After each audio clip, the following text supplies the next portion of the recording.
வணக்கம்.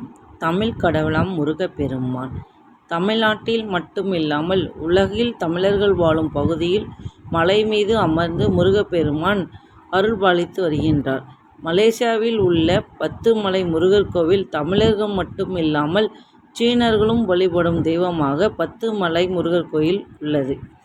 இப்போது 10 மலை முருகர் கோயிலின் சிறப்புகளும் அதன் வரலாற்று பின்னணியும் பற்றி பார்ப்போம்.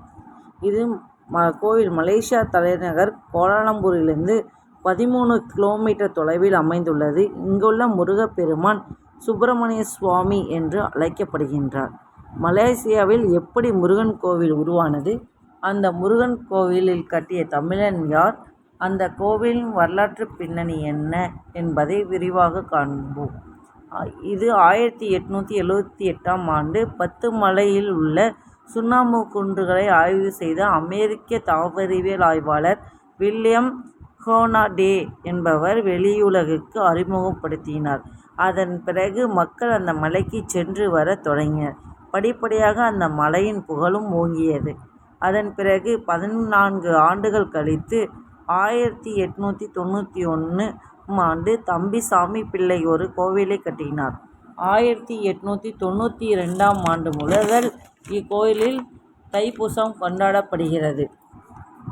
10 மலை முருகன் கோவிலுக்கு தமிழர்கள் தவிர சீனர்களும் தங்களின் குறை தீர வேண்டிக் கொள்வது மட்டுமில்லாமல் இந்துக்களைப் போலவே வேல் குத்துதல், காவடி எடுத்தல் போன்ற நேர்த்திக்கடனை சீராக சிறப்புடன் செய்து வருகின்றனர்.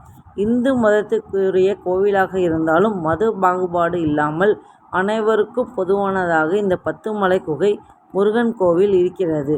முன்பு ஒரு காலத்தில் ஒரு ஒற்றையடி பாதையாக செங்குத்தாக ஏறி மலையில் இருக்கும் முருகப்பெருமானை மக்கள் வழிபட்டு வந்தனர்.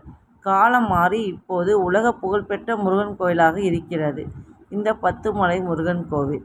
இது மலேசியாவின் மிக முக்கியமான சுற்றுலா தலங்களில் ஒன்றாக விளங்குகிறது.